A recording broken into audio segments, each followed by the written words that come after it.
And I will send out the link to the recording to everyone who had given me contact information via the registration forms. The little comic bubble icon is where you will find chat. It will open in a separate window, and there you can also input questions. We'll be monitoring that.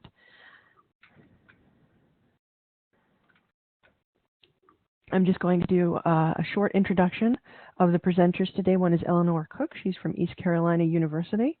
Rebecca Donlan from Florida Gulf Coast University. And I am Leanna Schmidt, University of South Florida. Now, I am Associate Editor of the Journal of Interlibrary Loan Document Delivery and Electronic Reserve, and Rebecca Donlan is currently the editor.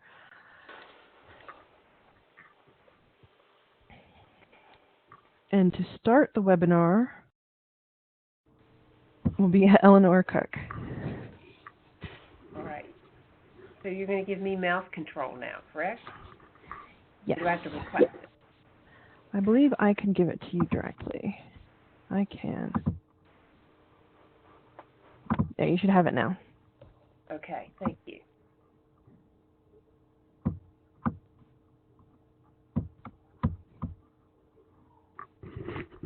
All right, so to start the webinar, thank you for coming to hear this. It is for librarians, and we know that as students you will be librarians, so we'll keep that in mind as we go forward. What we're going to talk about today is the what and how of scholarly writing, understanding the peer review process, what is institutional research boards and why should I care? That's what IRB stands for.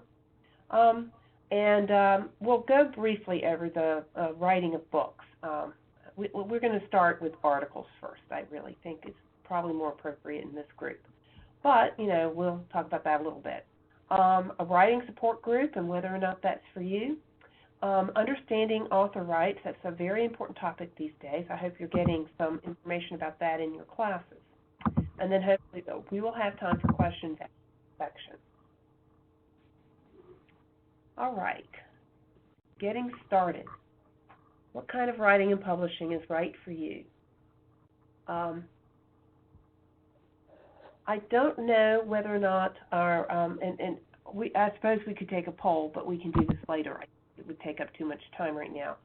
I realize that as students in LIS programs, you may not know for sure what kind of librarian you will end up being. But whether or not you're in an academic setting, a special library setting, public or school library setting, you'll want to do some writing and publishing most likely. Typically, academic librarians are really excited to do it. So,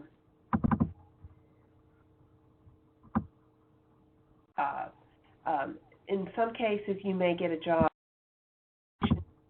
You are expected to do it for promotion and or tenure. If you enjoy, you may find yourself doing it regardless of that. Another benefit from doing writing is sharing your expertise with others as you go along in your career and you learn new things about how to do different workflows or introducing new services. You can share information amongst you and your peers. A question people often have is, should I write by myself or do it collaboratively? Most people that are coming through education these days are expected to work collaboratively, and so you probably already have experience with that. Writing collaboratively can be a good experience. And then lastly, it's important that if you want to write professionally, that you pick research topics that interest you, and also topics that you feel you do a good job.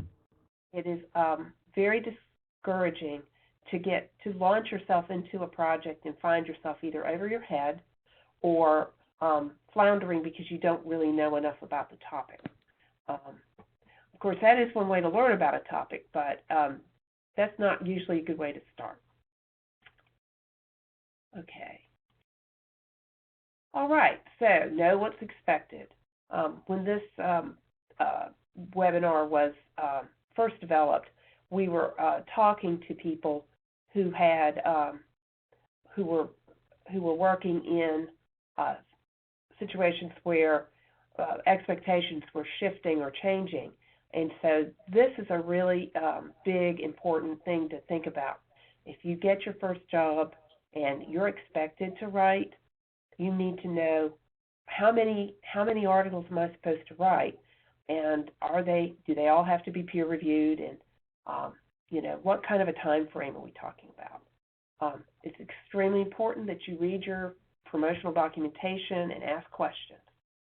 Work with your supervisor and or a mentor to develop ideas for publication, and get to know the culture of the workplace where you are so that you know what you're supposed to contribute.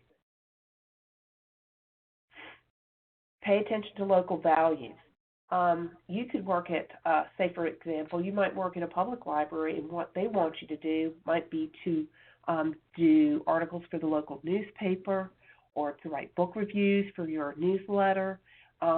These kinds of things can be fun, but they may actually get you rewards, but they are not going to be the same kind of writing as what you might do in an academic setting.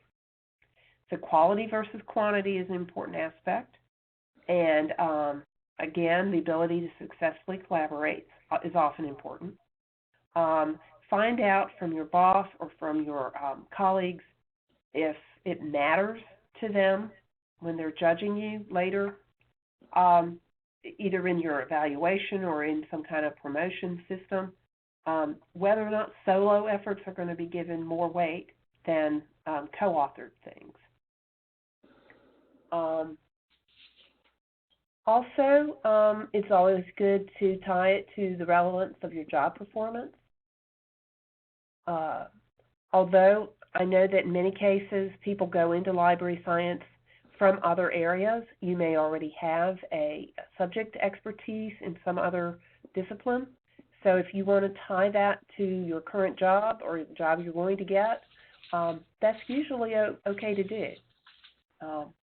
And then lastly, maintaining a balance, making sure you don't overcommit to things, making sure that you are not doing too much of one thing and not of another. These are just basic common sense things to think about as you go forward and start planning for your position in the future. If you don't think that the library that you work in now or a library that you might want to work in the future expects any of this, be aware that in spite of that, you may end up somewhere you don't expect. The way the job market is today, you really don't know sometimes what might happen about that. Your first job at a library school may be a place that has a certain set of expectations, but you may not stay there forever. So if you start to publish now, it can help you land future positions if that's your goal, especially in an academic library. So don't tie yourself down to one model. Don't close your mind off to other possibilities. And also another thing about writing is it exposes you to a wider network of professionals in your area of expertise. So if you start down the path, say for example, you're a cataloger and you become an expert on a particular type of cataloging, or you're a reference librarian and you become a user experience expert or an instructional design guru, then your writing will become of interest to people in that area of the field, and it will give you networking opportunities. And if you're not expected to write for promotion, but you like to write, there is absolutely no reason why you can't do that, and you can write what you want. So that's liberating if that's an area you can be that way about. All right. If you see this as a mountain to climb, then think about climbing a hill first. You do not need to write a giant peer-reviewed article to start with. if that's what you're concerned about. You can start small. Start with book reviews, blog postings, guest columns in newsletters, letters to the editor. Conference reports are very popular, and students have an opportunity there. For example, if you go to an ALA conference, you can get on the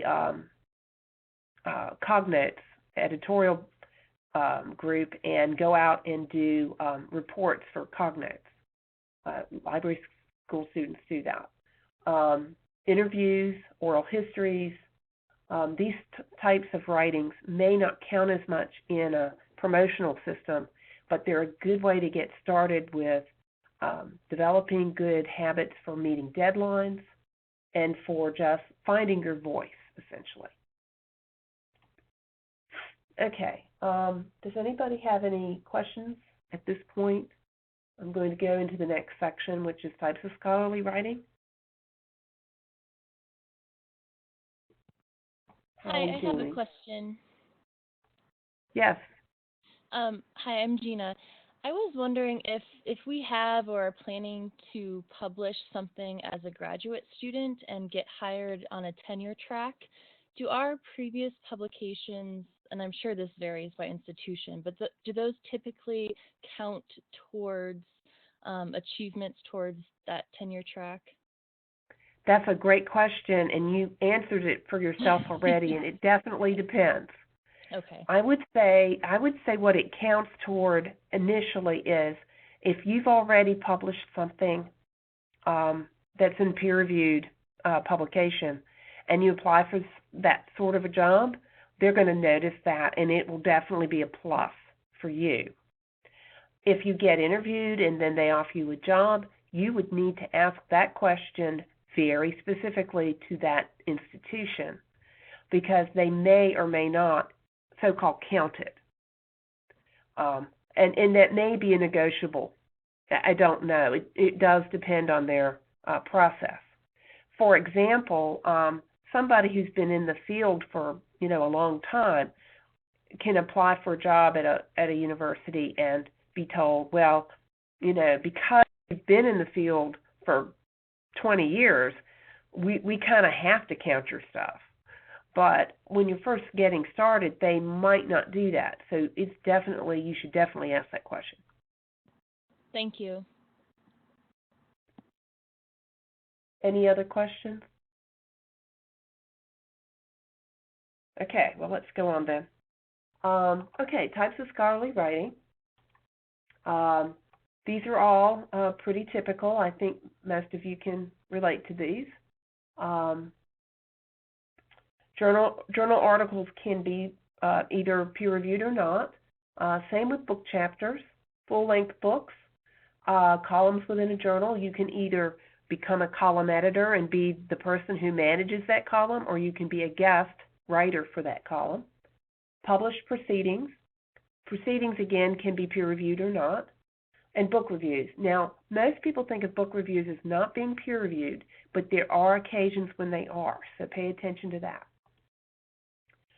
Other types of scholarly products include annotated bibliographies, review articles, like the publication for the Association for Library Collections and Technical Services has a series of the best of each year where they kind of do an overview of the best writings for serials or acquisitions or cataloging and so forth.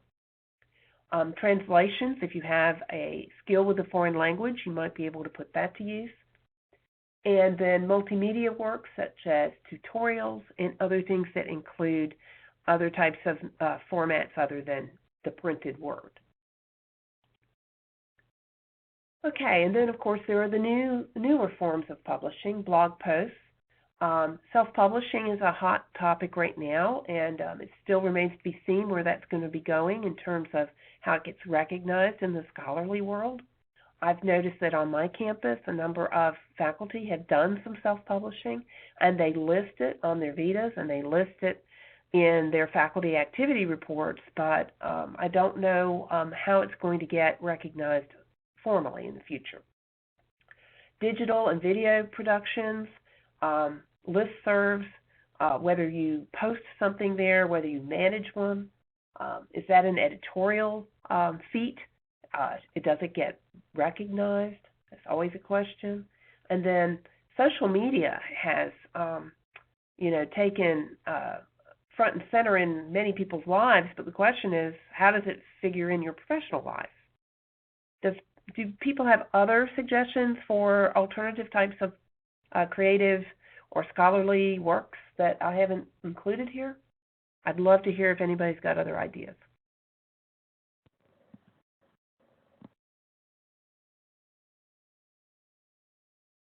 No?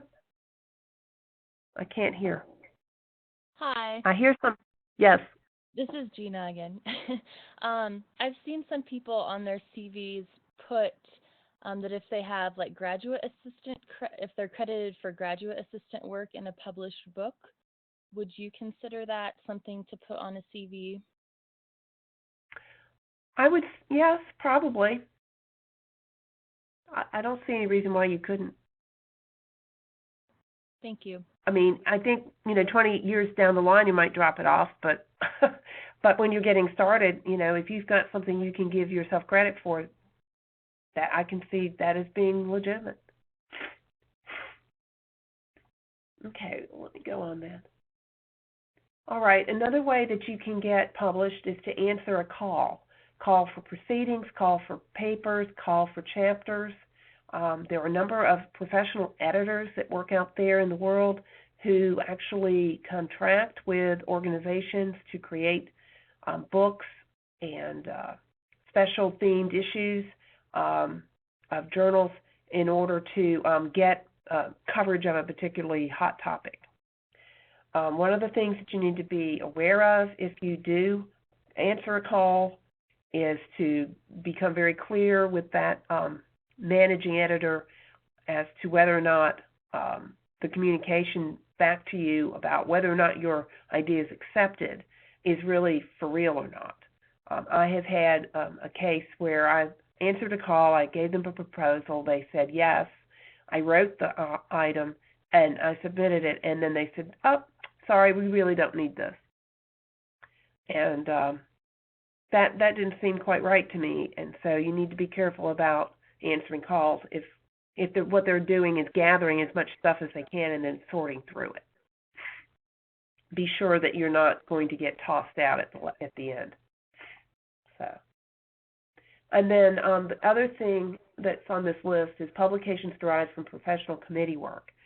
Many of us serve on committees and task forces for professional organizations such as ALA and others, and sometimes committees can issue publications. An example is the top trends in academic libraries that's put out every year by ACRL.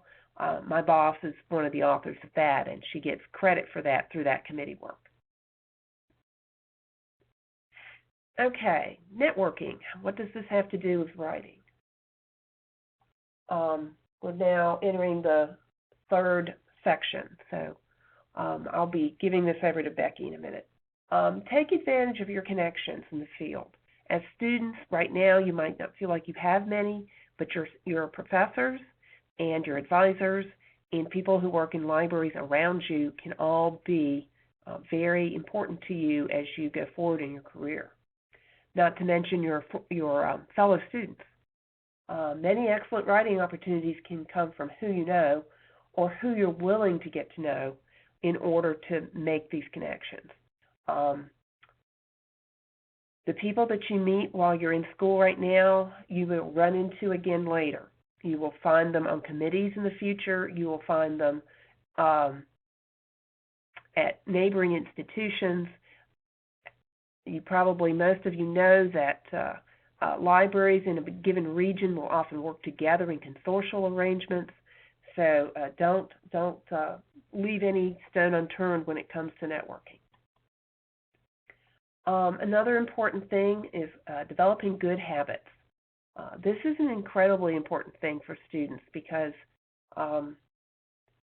when you're in school, unless you're working at the same time, which many people are, of course, Trying to juggle deadlines and time management, it's really important. And with writing, procrastination and writer's block it's a common problem. And particularly if you're working with co-authors or editors, you have to worry about pulling your weight and doing your part. Another thing about writing is plagiarism and other ethical issues in regards to whose ideas are being developed. It's important that you get good habits with that and not cut and paste too much and get sloppy about it and not give proper attribution. I often think that many times people get in trouble for that and they don't mean to. I think that out-and-out plagiarism, while it is a problem, I think in many cases it's people who are just not paying attention to the details. Participation in a writing group can help with a lot of these time management and habits because you have support. You have other people with you that are trying to do the same thing. And another thing that's really important about writing is many times it's a lonely craft. You're in a room by yourself. You're trying to focus on creating your thoughts. But once you've got something down on paper, it's always good to get somebody to read it before it goes to the next step. And who that might be is something you have to choose. It might be a spouse, it might be a friend, it might be a coworker, but find somebody who you trust and that and is willing to give you, honest advice. Okay, I'm now going to give it over to Becky. Okie dokie. Let me know when I have my mouse control. I guess I do now, huh? Okay, can everybody hear me okay? I'm going to assume your silence implies yes, and I now have a sign that I can control the computer. Okay. I'm going to talk a little bit today about the peer review process and then a little bit about the Institutional Review Board. And if at any point you can't hear me, just please do let me know. Peer review of scholarly journals can be dated back to about 1665, when the Royal Society of London, which was founded about 5 years earlier, began publishing their Philosophical Transactions of the Royal Society. And in 1752, the Society actually established a committee on papers to review all papers prior to publication. So it's comforting to know you're in the society of Isaac Newton and Charles Darwin and Michael Faraday. Peer review didn't really, though, become the norm until the mid-20th century, when the increasingly specialized subject matter of the sciences and social sciences, and then the volume of articles submitted in the big academic publishing boom of the 60s and 70s, made it necessary for journal editors to recruit qualified scholars and professionals to assess the work they were receiving. The idea behind peer review is that someone with expertise in your field will review your work to judge if your methodology is sound, the topic is valuable, if your article is rooted in and advances the professional literature, and if your article is clear and well written. It is a very rare article that passes through peer review without any suggested changes or revisions. I'm not encouraging you to think that that's the goal. Peer review should be more like a conversation with a really smart friend or colleague who prods you and gets you to say, "Ooh, I didn't think of that." The idea is to make your paper the best it can be and not to shoot you down. So, what can you expect from peer review?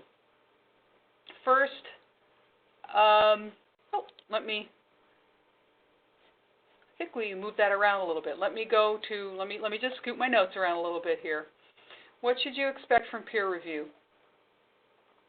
Well, a peer reviewer will first has two main responsibilities: to assess the quality of your research and to assess the quality of your writing. To assess the quality of your research, the reviewer is going to consider several things. First, the reviewer is going to consider the significance to the journal's readers. Is it relevant to the audience? first, I'd like to note that most journals now have a website with instructions on how to submit, the instructions to authors, and what kinds of articles they want. That would be calls for papers that Eleanor referred to earlier, the aims and scope. Always take a look at those things before you submit to the journal. There's no reason for you to submit something that's really off topic. I get emails from people all the time asking if this or that is on topic and so forth, and various people have varying lengths of fuses about how much they mind. I always wonder, why haven't you looked at the aims and scope or the instructions to authors? But certainly I'm happy to answer people's questions, but the best place to start always is at the journal's website. And remember, too, if you're a library school student and we're librarians and we're publishing in library journals or information science journals, we should be able to do a certain amount of research and be able to figure some of these things out. So always do some research on the journal that you're wanting to publish in first. Another thing that the peer reviewer will want to know is that you're grounded in the research of the field. Good research, whether it's qualitative or it's quantitative, is grounded in the work that's gone before. It is particularly important that librarians and information specialists be able to demonstrate that they understand that and that they know how to do a literature review. Don't just cite articles that support your point of view. Include articles with which you disagree. Explore why you disagree with them. You also need to have, a peer reviewer will also be looking at the quality of your research methodology. Now, it's true that most librarians are not going to be conducting rigorous scientific research, but it is important that your methods are sound. If you're actually conducting a study, it's been years since I've had research methods, but I do know that I would consult some people here in my Office of Research and Graduate Studies before I went out to do anything. Survey research, for example, is not a simple alternative. Survey construction is actually quite complicated. So I understand now that most of you are probably going to have to take a research methods class in order to graduate. Perhaps you could take your final study and turn it into an article. And even if you're not doing something that, even if you're not planning to write something that is a research study, understand just that your quality of your methodology and presentation needs to be thorough and well-grounded. The quality and depth of your conclusions also should be. Can you explore past your local issues? If you're talking about something that's happening in your local, if you're working and you're talking about something that's happening in your local institution, can you explore past your local issues and extrapolate from your results? Can you imagine what would happen if you did what you're doing, if you instituted your program in another library? How about another type of library? If you're working in academic, what about in a public? In a small one, how about in a large one? Did you address your failures in your paper? This is a common mistake people make, because your reviewer will notice the failures and wonder, why did you not address them? So address your failures fully. Talk about what happened wrong, what went wrong, why. What will you do to change that? A peer reviewer is also going to look for originality of thought. And you may not have anything deeply original, but if you can at least address everything thoughtfully, that's good. One of the things that we have on the website of the journal is a most read and most cited articles. And that can give you an idea of what's going on in the field. I can tell you, though, that one of the articles that I received that is not, I think, one of the most read, but was fascinating, and here's an idea of an original article, was an analysis of the emergence of the importance of interdisciplinary studies on a campus as evidenced by ILL patterns over the past several years.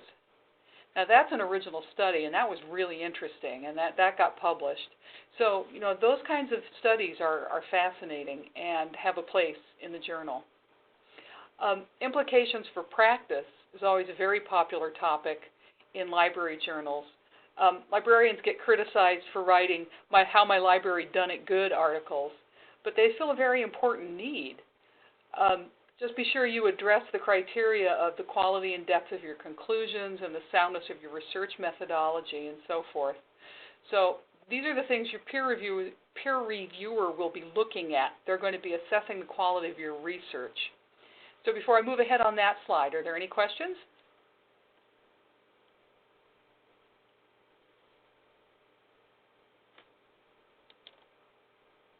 Okay. The next thing the reviewer will do is assess the quality of the writing. Is your article interesting to read? Do they think that the target audience will understand your point? Does the content flow logically from one section to the next? Does your style match the journal in which you hope to publish? Again, go to the journal's website, read some of the free articles. The Taylor and Francis Journal, in which we publish, Taylor and Francis has got the current article, or excuse me, the current journal, I think has always got some free content up there. Have you eliminate filler words, phrases, and sentences. It doesn't make you sound better. Very, certainly, indeed, all of those things. Just go through and do a global find and replace with nothing. Get rid of them. Again, referring back to the point I made about your literature review, have you considered and addressed dissenting points of view? It can only strengthen your argument. If in a literature review you consider dissenting points of view and you find that you cannot support your case, well, then you've made an important discovery. And then, do you have an effective conclusion? If not, perhaps you need to go back and work on your content flow, making it flow logically from one section to the next. And then finally, a tip for you is, can you impose an outline on your completed draft? Some people are outline writers and some people are not. I'm not an outline writer. I'm a brain dump writer. I will think about stuff, and then I will go just sort of, not to be gross, but vomit it all out in an initial draft. And then I will just let that sit for a while, and then I will start cutting and pasting pieces around, and I will cut and paste and cut and paste. And I will keep doing that until I have it into more or less the flow that I want it to be. And then if I can sort of impose an outline on it, then I feel like I've pretty much succeeded, until the reviewer tells me otherwise. But if you can impose an outline on it, great. If you can't, or if you have some stragglers on there, then you need to go back and keep working on the structure of your manuscript. So, any question there yet?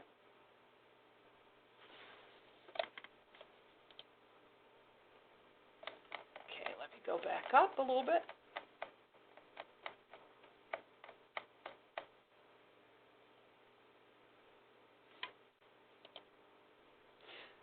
So, what should you expect from peer review? Well, first, you can expect anonymity. The Journal of ILL, for example, uses double-blind review, and that means that neither you nor the reviewer knows each other's identity. But this is why it's so important for you to submit what's called a blind copy of a manuscript, the way you're requested to on a journal's website. And I have to tell you, most submissions that I get are not blinded, and this is so frustrating.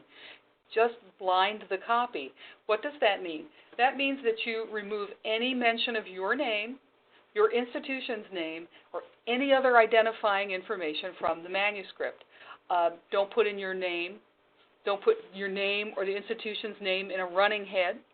Use College of X, X state. It's okay, because once your manuscript comes back reviewed, you just go ahead and resubmit it with the names put back into it. And the complete anonymity there is how you will ensure the objectivity of the reviewer. If the reviewer has no idea who you are or where you are, they will have no reason to have any bias. Though I would say that most reviewers in library science are very likely to be scrupulously objective and honest, even if they know who you are and where you're from. Librarianship is really not a competitive or high-stakes game, and we're a pretty supportive group. But do yourself a favor, follow the rules anyway, because it means less work for the editor-in-chief to do in redacting all that information, which means removing all that information from your paper. It's true, I personally will go ahead and take those submissions, and I will go ahead and remove everything and change College of wherever to College of X, and then send it out to peer reviewers because I'm nice. But it means it'll sit there in my manuscript submission software for a while until I get around to it.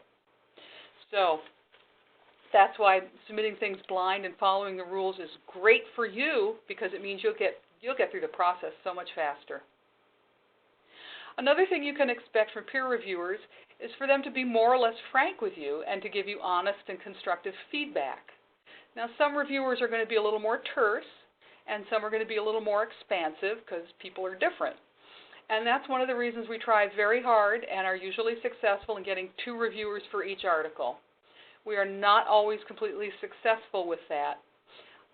You have a right to get your feedback within the time that's promised, within the journal's parameters. You know, that time frame might not be what you want. Sometimes it feels like eternity when you're eager to publish. From our point of view, it feels like we're always trying to turn on a dime because we have 5 issues per year, and that means that we can take a manuscript from submission to publication with all the steps in between. That means you submit it, we send it out for review, they send it back to us, we send it back out for revision, we get it back in and might need to do some more copy editing, and then send it for publication and do all of that within 2 months. And that's almost no time at all. So that's one of the reasons we like to get things brought in. That's why we like you to submit things really prepped and ready to go. I sound like such a school marm. Thank you, Eleanor. Yes, I know, I sound really school marmy there, don't I? And so what are some things you should not expect from peer review? Well, copy editing. I'm going to sound even more school marmy here. Don't expect reviewers to copy edit for you. Grammar, syntax, and spelling are your responsibility. I'm not going to go off on a rant. I blame Microsoft for a lot of the laziness, that lazy copy editing that I see. I think a lot of it is just, you know, grammar check, and it's a mistake. But I have had reviewers ask me, do you want me to copy edit this? Because I really can hardly understand what they're trying to tell me. So maybe I should make a pass through copy editing, and then I'll understand what they're trying to say. And I've said, no, read for content the best you can, but if it's that bad, just give it back to me. And once you've made that impression on a reviewer, you know, a sloppy manuscript like that, you've made a bad impression. You want to get somebody to review your work before you submit it. And most campuses have writing centers, usually in the library, that should be able to help you. I know I said earlier that peer review should have a conversational element to it, but the reviewer is not going to be your study buddy. Some reviewers provide a lot more written feedback than others, but most reviewers, in our discipline at least, are unpaid, and probably in other disciplines. I'm not really sure. They serve to advance the profession, and they do it also to learn about new research and best practice. These folks have full-time jobs and are expected to produce their own scholarship, and peer review isn't considered scholarship. It's considered professional activity. So generally they're doing this out of the goodness of their hearts, and sometimes that also means they're rushed. So also the other thing not to expect is infallibility. They make mistakes. They have bad days. They overbook themselves. Sometimes they don't know as much about a topic as they think they do, or they might not be that open-minded about it either. Peer review, that's why we like to have peer review conducted by 2 separate parties. When I am occasionally stuck with one reviewer, and for a small niche journal like Interlibrary Loan, for example, that can happen. there might not be enough people available. I will run a reviewed manuscript past at least one professional colleague for a cross-check. If you don't agree with a reviewer's assessment of your work, go ahead and ask one or two of your colleagues to read your work and the reviewer's comments. It is possible the reviewer missed your point, especially if you're saying something radically new and different. And you can write back to the editor and peer reviewers asking for their advice about reframing your point. That's the tactic that I would suggest. Certainly you don't ever want to complain if you ever want to publish with that journal or with that publisher, because it's a small world and word gets around. So that's a little bit about peer review. Before we go on to the IRB and why you should care, do you have any questions about peer review? Anything I can answer about that for you? Or about anything that you might want to know from an editor about that end of submitting to an academic journal?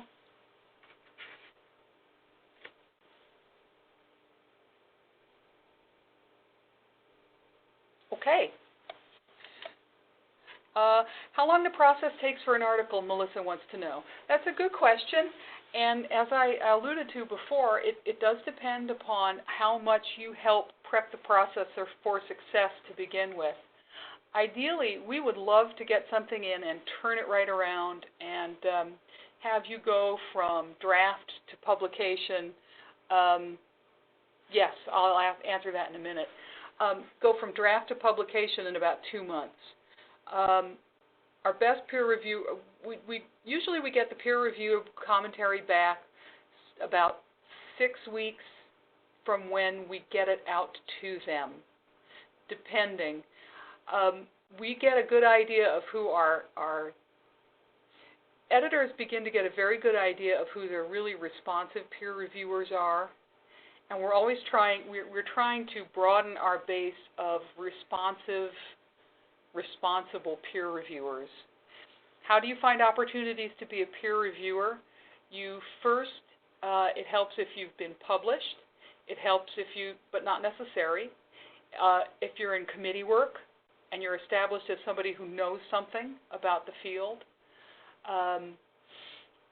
If you, serving on a committee is an excellent way usually. If you're known within, say, the resource sharing ILL community as somebody who's knowledgeable, you can get tapped as somebody who can be a peer reviewer for the Journal of ILL. Jeannie's got a really good question about if you have two radically different opinions. And it does occasionally happen. What happens in that case is usually the editor will step into that and have one feeling about it or another. And I'd say Lietta and Eleanor, join in here if you want. I know that I've tended to, I'll usually tie break on that. Yeah, I would agree. It would then be the editor who would jump in and help to clarify. Mm-hmm. I think usually, Eleanor? I was just going to say, I haven't actually had that happen, but I may have been on the other end of it. I could have been a reviewer and been, the one that was on one end and somebody else was on the other. I don't know. I think what happens is sometimes, especially if you're talking about something potentially controversial, that can happen. If you get somebody who, who's less open-minded. I'm thinking back to when I was when I was editing. Actually, I'm thinking back to when I was editing Resource Sharing and Information Networks. I was the co-editor on the last volume of that one, and the Ithaca report had just come out about having something to do with e-books versus print, I want to say. And somebody was, what we ended up doing was inviting the dissenting reviewer to write an article. That's a good way of dealing with it. Yeah. It worked. The first question that we had about how long does it take for the whole process, I'd like to say from anywhere from 4 to 8 weeks for feedback on your article. Depending on how close we are to a deadline and how, who's available for reviewing, sometimes we really, beg and plead for them to work faster, the peer reviewer. But I'm going to say 2 months, ballpark. So the easier you can make it by submitting it well-written, well-copy edited, and blinded, the easier you make it for the peer reviewer and the editor, the clearer your path to publication. Did I answer everybody's questions?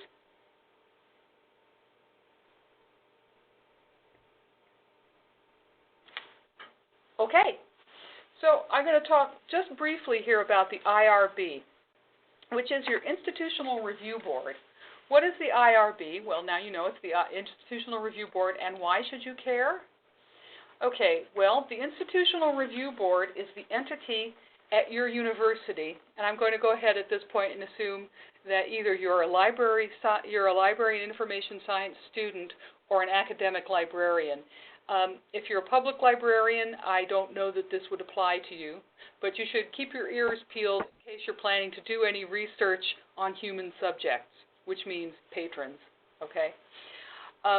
You should care about this because we are librarians and we work with people, and anything that we do that is research with people is governed by ethics and standards and law. So, your IRB at your institution must have at least 5 members of varying backgrounds, at least 1 scientist and 1 non-scientist. And research on your campus that requires IRB approval, well, anything that's federally funded, think National Institutes of Health, for example, a lot of the health research that goes on campuses, anything that's federally funded involving human subjects. But most research and academic institutions choose to subject all their research proposals to the same approval process, regardless of the funding source. I'll give you an example. You may have heard of the library ethnographic studies that came out of the University of Rochester a few years ago, and now that type of studying library user behavior from an anthropological perspective by observing library users in their native habitats has become rather popular and widespread.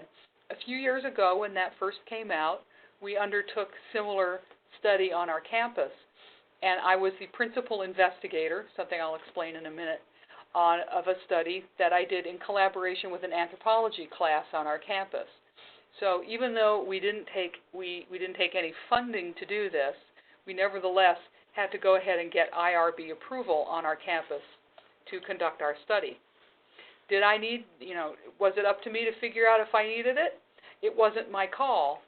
Our campus required us to submit an application to do this, and they required me and the anthropology teacher, and if you graduate students intend to do some sort of similar study yourself, you will also have to submit applications to do this. Don't get freaked. It looks daunting. It's really not that bad. There are different types of review. They will tell you if you're exempt, and that's if you're doing some kind of analysis on previously collected data. So you would be exempt from review if you are doing,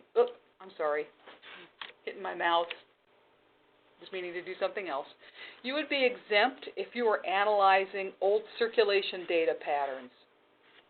You're not examining people, you don't have to. You would get expedited review, which means they get you through the process faster, if you're expected to have minimal risk to your subjects. But you go through a full review if they thought there would be greater than minimal risks. If, for example, you were going to drug your subjects and then subject them to films on terrible interlibrary loan disasters or something similar. Red ILL. There are various kinds of lingo that get tossed around with IRB. They do it to us like we do it to them. Librarians have their own. They talk about protocols. Well, their protocols are just, they're protocols. Your protocol is your research design. It's basically your application that says this is how I'm going to do my research. You have an informed consent form, which is what you hand to the person that you're going to be studying. Say, for example, we were going to have someone go through the library and show us, when I go to the library, this is typically what I do. I go up the second floor elevator, and then I find a table, and I sit down, and I sit here, and here's how I do it. And for us to be able to follow them and write down what they did, they were given an informed consent form that said, we're conducting a study called The Life of the Library. The purpose is to get more information about how our users use our facilities so that we can rearrange the tables better or whatever. There is no anticipated harm to you. The anticipated benefit is that the library will be more comfortable to sit in. I'm boiling this down significantly, but this is the gist. I understand that I can opt out of this study at any time and sign here. And then we would keep all of those in a folder in my office. That's an informed consent form. They talk about a principal and a co-investigator. I was the principal investigator on this particular grant, or protocol, rather. And then there's a human subject approval and expedited review, anticipated benefits and risks, all the lingo you would ever want and more. In order to participate in a study like this, you have to go through an online training program that says you know how to protect human research participants. The NIH runs one, as do other online entities. You would be at the end of doing the online course, you get a certificate that says, I've learned how to do this. That also goes into the file in the principal investigator's office. And you say at the end of this, boy, is it worth all of that to do research? And, well, on the con side, it's really not suitable for a lot of social science studies, especially interview studies. It's overkill for low-risk studies. But I will say, on the pro side, going through the review does force you to clarify your goals and procedures. It's useful to a lot of disciplines, and it did enhance the library's reputation on campus. So that was the IRB process.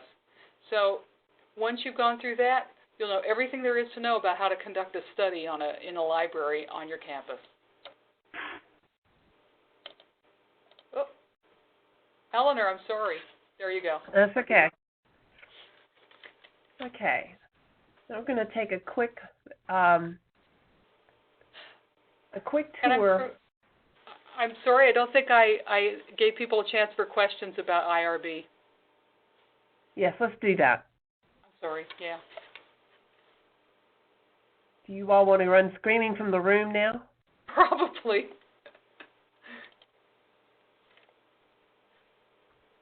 Or they're coming back in with their coffee now. Right. All right. Do I have control? Yes. Okay. Even if the university doesn't require IRB, should we still do it? I would check with them first to make sure that they don't require it. Confirm it with them. And then if they don't require it, then no, I'm not sure I'd bother to do it. I mean, it's a lot of work. But I think that consulting with your university's Office of Research is always a good idea, just to get their advice on how to making sure that your protocol, your research protocol, is well constructed, because they know more about it. I can say that they knew more about how to conduct research than I did, and that was helpful. Before we go on to the next topic, let me just throw in one more thing, and that has to do with the seeking of permission the seeking of forgiveness versus permission concept. Up until recently, a lot of universities, especially smaller ones, really didn't get into this much, except if they had rigorous scientific programs that required it. But over the years, it's become more and more pretty much mandatory. So it really depends on where you are. But where I work now, we have somebody in the library who has become our IRB representative. And so we can go to that person to start with and figure out whether or not we need to do this. And that has been helpful because that's a friendly person who we can talk to before we talk to the big bad research office. And in fact, it happens to be our ILL librarian. How handy is that? Yeah, so that helps. All right. Are we ready to go on then? I think so. Okay. All right. I'm not going to go over. I'm not going to take a lot of time with the book business because writing a book is a much bigger deal than writing an article, even though it may not seem that way. Okay.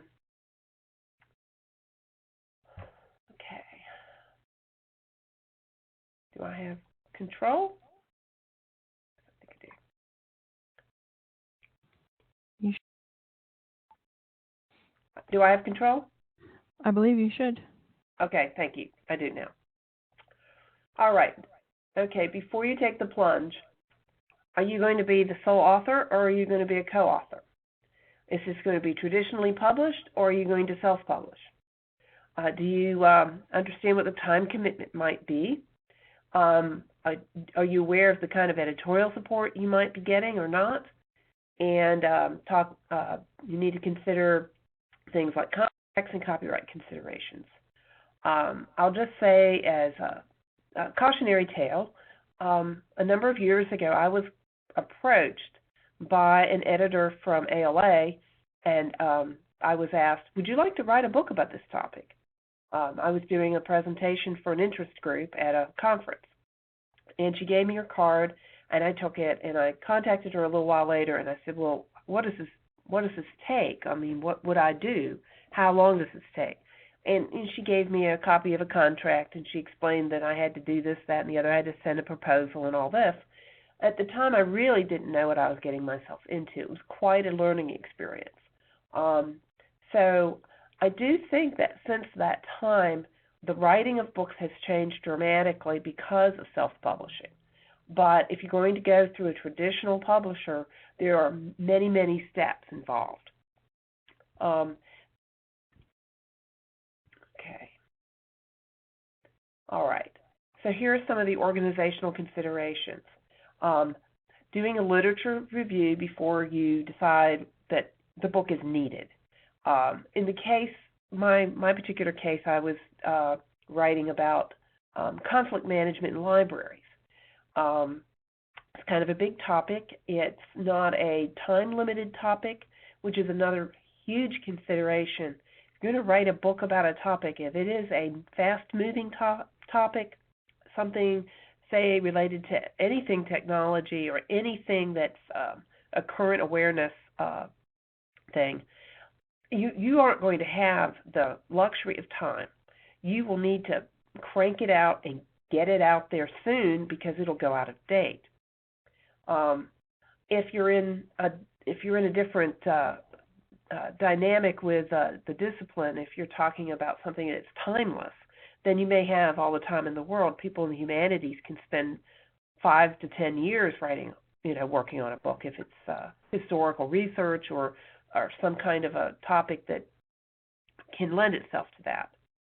But you might not have time to do that. If you're on a promotional time clock, if you have a tenure clock that you have to worry about, then you need to, get with it and not dilly-dally on that. So, doing a literature review and outlines of chapters and writing schedules and editing and building your documentation, and these are many, many, many details. So writing a book is a lot of work. And if you're in a job and you're working 40 hours a week and, you might have a family or a life, then maybe writing a book isn't for you. However, I will say that if you love to write and you have something to talk about, you might find it very fulfilling. So You just need to ask yourself that question. Publishers come and go and are, some are very easy to work with, others are not.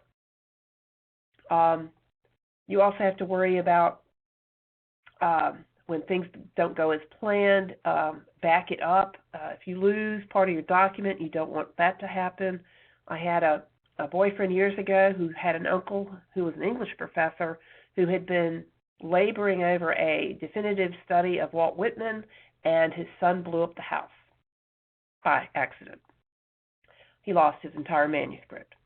Today, that might not happen because today's professor might have his manuscript in the cloud somewhere. So, backing things up is incredibly important when you're working on a long-term project. That goes for writing an article too, but with a book, you really want to back it up. Okay, so I'm not going to go into a lot of the details here, but if people have questions about books, I do think that self-publishing is an interesting new area, and that could be a whole nother webinar, I think. Any comments about any of that?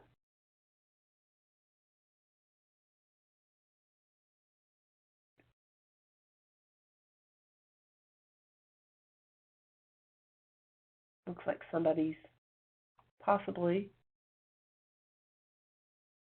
Okay, I'll go on then.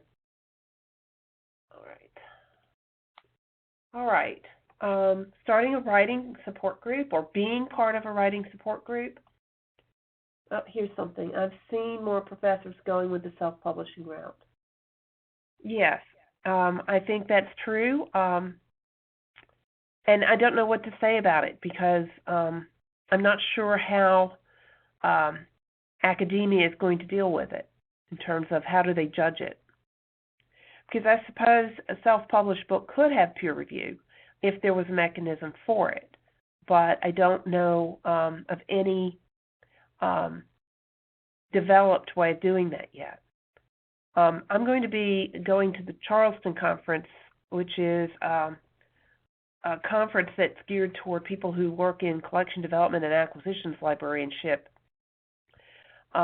in November, and there's going to be a pre-conference that's going to be addressing this, and I'm going to be on the panel for that, so I may have something more to say about it after I get prepared for that.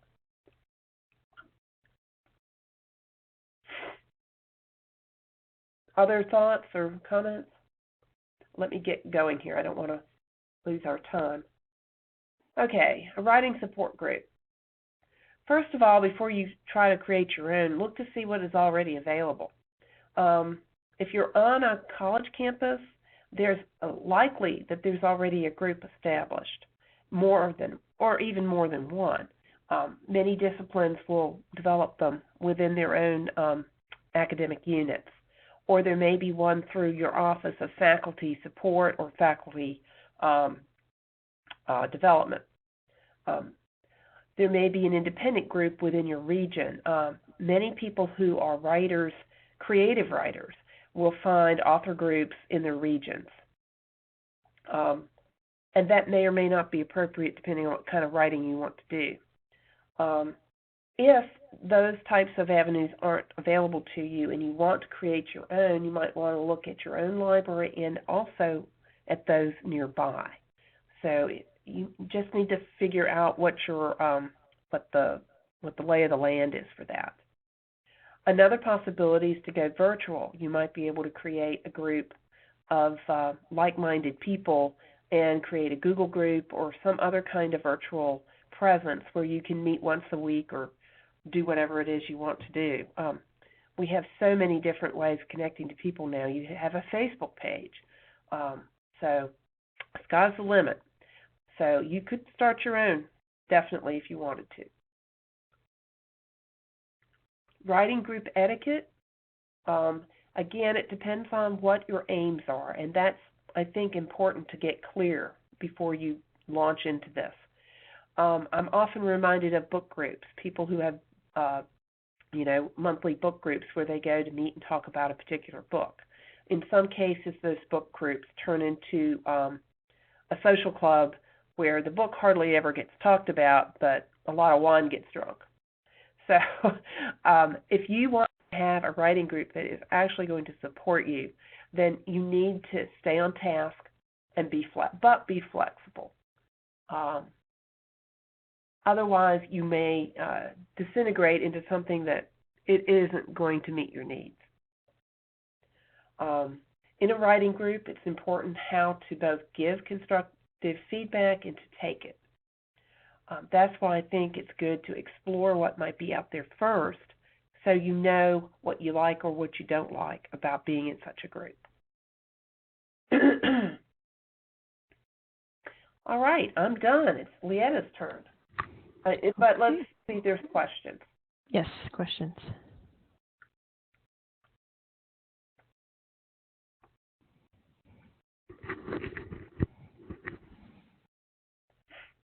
No questions?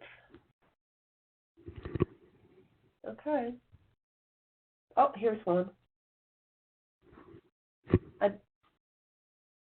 Acrorhymore. I have never heard of that. I am a devotee of NaNoWriMo, which is the National Novel Writing Month. So thank you for bringing that up. I'll have to look into it. Becky or Eleanor, have you heard of acrorhymore before? No. No, I've heard of NaNoWriMo, but not that one. Do people do it while they're on a trapeze, or what? That's kind of cool. I looked it up now. Thanks. Yes, thank you. Okay, I guess I'll continue on with understanding author rights. Hey, give me back control. Sorry. No problem. All right. So once you're done, oh, thank you for the link. Well, once you're done writing your article, you've decided on your research, and you've had someone look it over, you have a finished product, you own the copyright. And an author's ownership of that product is immediate. There are some international variations governing what an author has control of, but in the US and Canada, I know, your ownership of copyright over the article happens at creation. And the publication process may involve various contracts and licenses or a transfer of ownership of copyright, but in the beginning, you control how you and others reproduce, share, and rework your article within the law.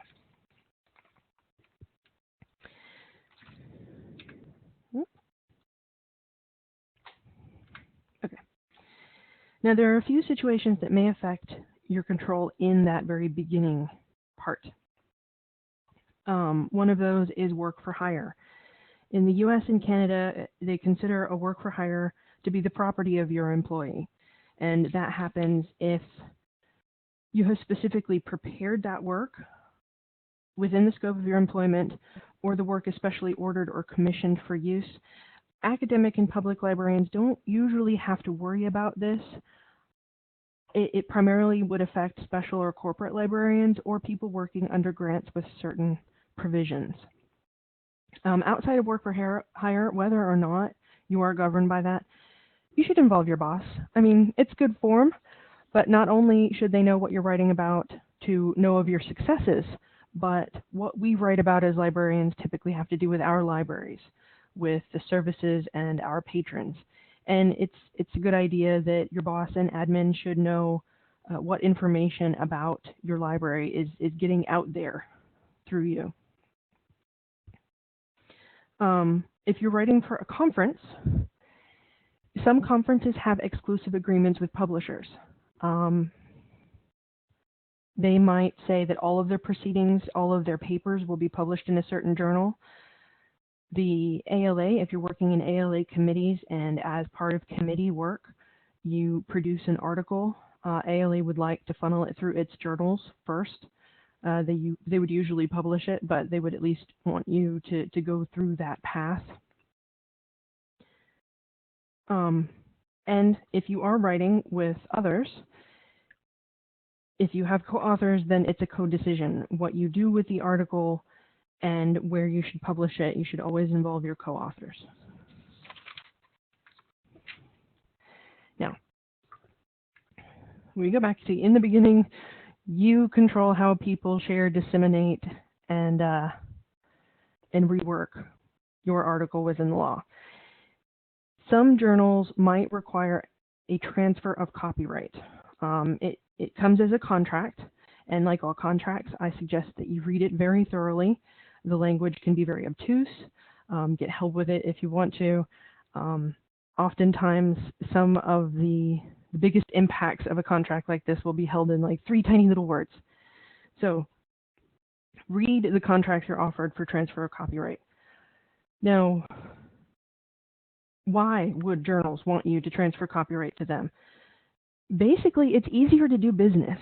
When the journals are disseminating and protecting that article, it's easier to deal with if they have control over the rights, and also if all of the authors and all of the articles they're working with fall under the same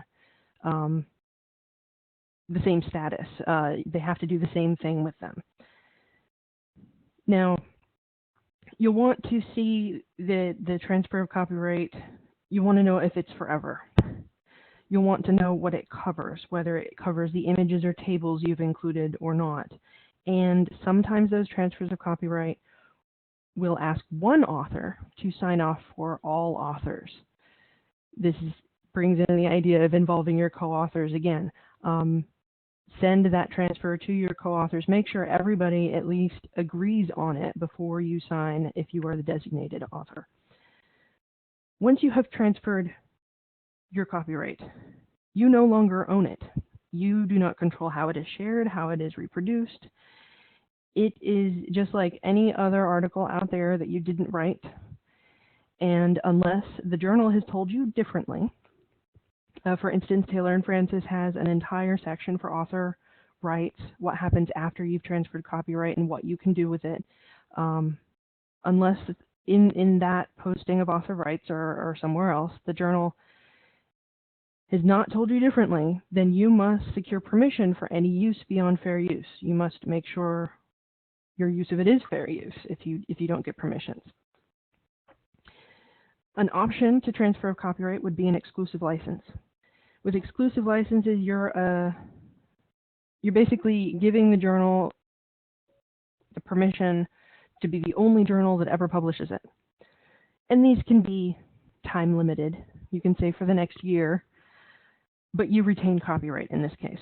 So with an exclusive license, you own the copyright, but you don't submit it elsewhere, and you hold back from sharing dependent on the time frame that you put in that contract.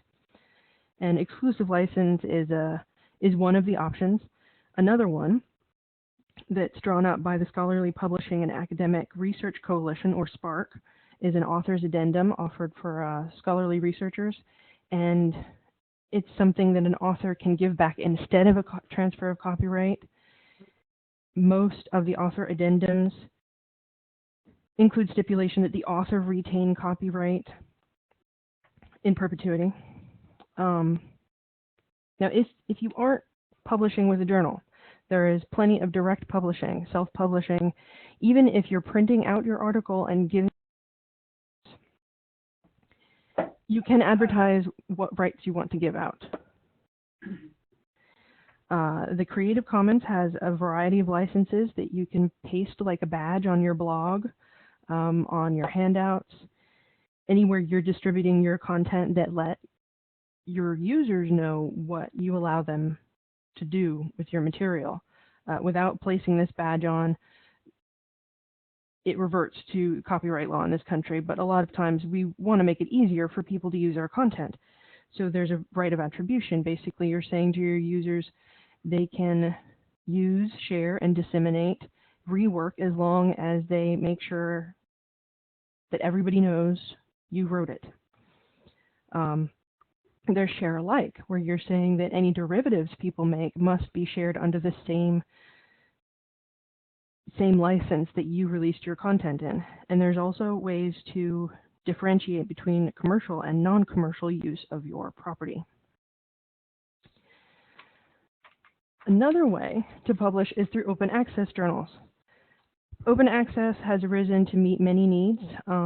One is that a lot of research areas, especially in the sciences,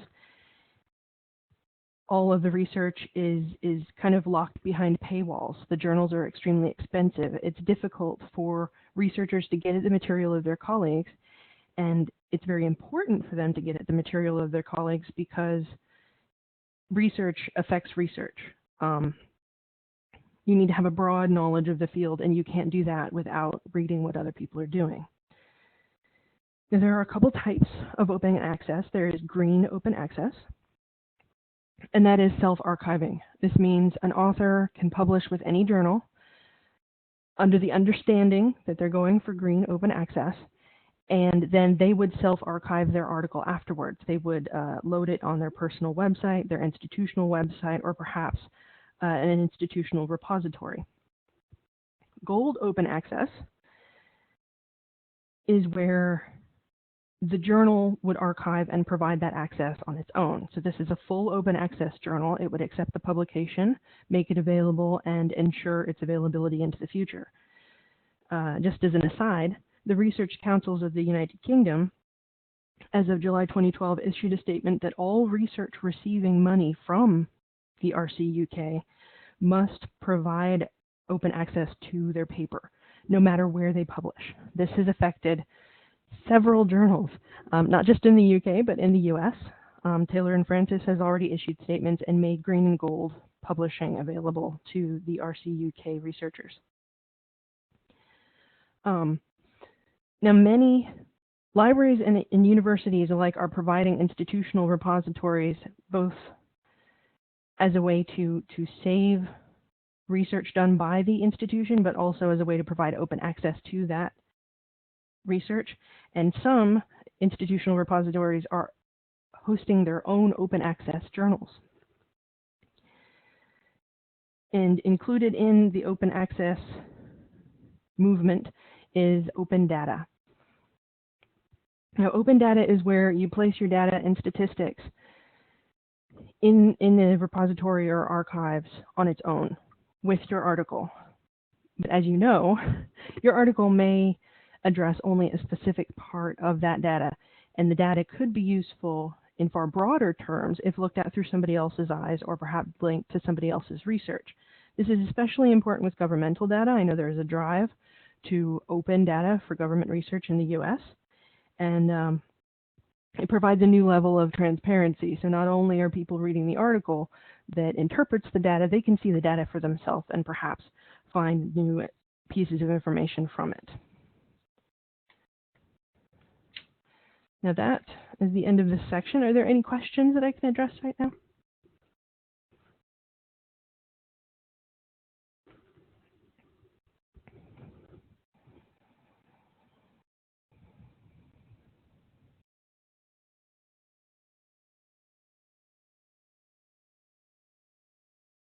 Okay.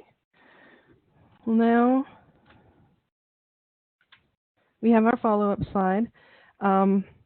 Don't worry about rushing to write things down or copy links. As I said, the recording of this will be made available so you can reference it later.